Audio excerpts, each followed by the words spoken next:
Are you looking for ways to improve your overall profitability at the poker table? Do you want to know which poker hands generate huge losses? In this video, we will uncover the real-world value of different hands, which will help you to understand why some are profitable and some are a significant drain on your profits. During the poker boom, PokerRoom.com made public the financial outcome data from 122 million rounds of Limit Texas Hold'em played on their online poker platform. The table displays the exact amount of every possible card combination observed in those 122 million hands. In the data provided, the results are presented as the average profit in big bets. For example, in a 5-10 limit game, players holding a pair of aces made an average profit of 2.32 big bets, equivalent to $23.2. On the other hand, the worst hand recorded an average loss of minus 0.16 big bets, amounting to $1.60. However, it is important to clarify that both PokerRoom and others who analyzed this data incorrectly labeled these figures as the expected value for each hand. This designation is misleading. These numbers merely reflect the collective performance of the entire group of poker players while holding these specific cards. In essence, the data shows how the average player fared with these cards but does not indicate their inherent value in the game overall. The table effectively highlights how online poker players consistently misplayed certain seemingly attractive hands, leading to suboptimal outcomes. Here are some notable observations. The range of winning hands extended up to a significant plus 2.32 in big bets, showcasing profitable choices made by players with certain hands. On the other hand, the losing hands only ranged down to minus 0.16 big bets, indicating that even the worst performing hands did not incur extreme losses. Notably, there are 20 different hands that on average achieved a profit of plus 0.17 or more big bets, suggesting that players consistently mishandled these hands and missed out on potential profits. The data revealed some significant insights into players' tendencies and their success rates with various hands. Let's summarize these key findings. Out of the total hands analyzed, there are 40 hands that yielded a positive result and an additional 4 hands that broke even. This indicates that about 1/3 of the hands were profitable or at least did not result in a loss. Conversely, the data also shows that there were 125 losing hands, accounting for approximately 3 out of every 4 hands dealt. This highlights that a large majority of players' hands ended up in losses. Surprisingly, even players with average skilled were able to break even or make a profit with about 25% of the hands they played. This suggests that a considerable number of players managed to find success despite their subpar performance. Interestingly, players who adopted an overly loose playing style and participated in almost every hand faced significant financial losses. However, players who followed an excessive tight strategy and only played around 10% of the hands also experienced financial setbacks. In conclusion, the data underscores the importance of striking a balanced approach in poker gameplay.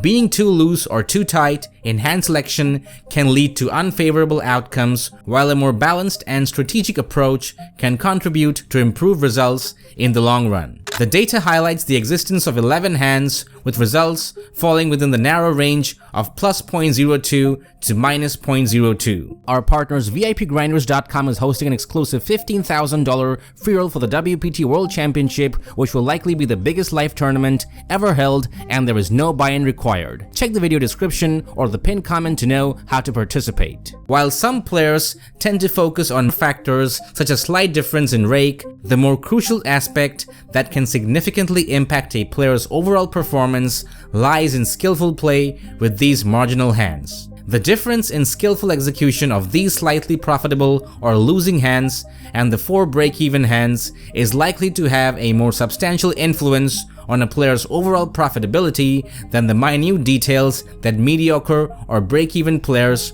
typically obsess over. For players aiming to improve their performance and achieve better results, their mental energy would be better invested in honing their skills and strategic decision-making with these 11 hands. The majority of the profitable hands consist of Broadway cards, pairs, or are either suited aces or 2 suited cards in the Jack 10 9-8 range. However, The interesting aspect lies in the difference between King 8 and King 7 compared to King 6 suited. Despite all three hands being relatively close in value, King 6 suited experiences a notable drop-off with a significant loss of -0.04, suggesting that King 6 suited performs considerably worse than its close counterparts. Furthermore, the decline from King 6 suited to King 5 suited and King 4 suited is only 0.01, indicating a minor change in profitability for these hands. In contrast, the drop-off from King 9 suited to King 8 suited is substantial, amounting to a significant decrease of 0.08 in profit. Ace 9 suited is a highly profitable hand with a plus 0.18 outcome, while its unsuited counterpart Ace 9 off turns out to be unprofitable with a minus 0.3 result. This substantial difference highlights a fundamental truth in poker.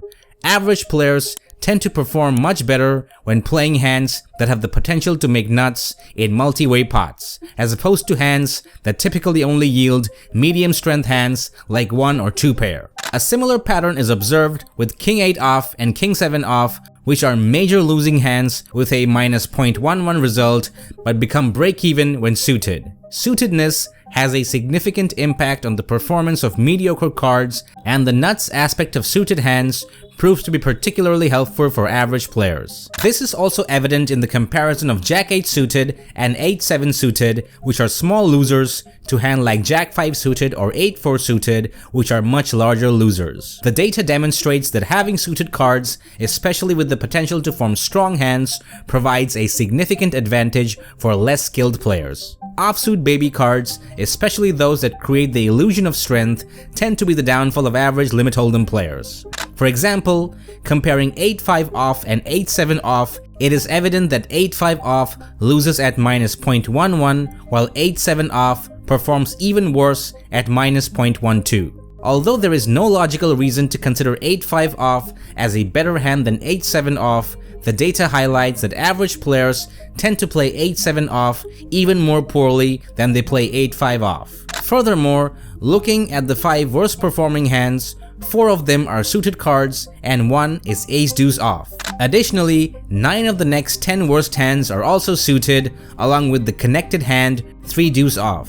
Similarly, hands like King deuce off and King 3 off show worse results than 4-3 off. This pattern illustrates that the downfall for average players lies in hands that may appear visually appealing or prettier, but their actual strength is much weaker than perceived. The data highlights that average players should be quick to fold hands like ace deuce off and 3 deuce off, just as they would fold 7 deuce off. However, due to the illusion of strength, players tend to hold on to these seemingly better hands longer than they do 7 deuce off, resulting in poorer outcomes. Texas Hold'em was designed to be a straightforward and accessible game, making it easy for newcomers to pick up quickly.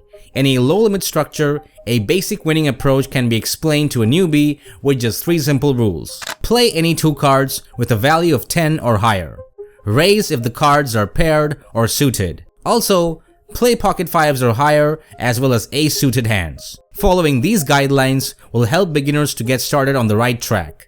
While advanced play involves more complex strategies, these basic rules manage to include the majority of winning hands while excluding only 2 losing hands, Queen 10 off and Jack 10 off. Additionally, the approach only misses out on some suited hands containing a 9 or 8.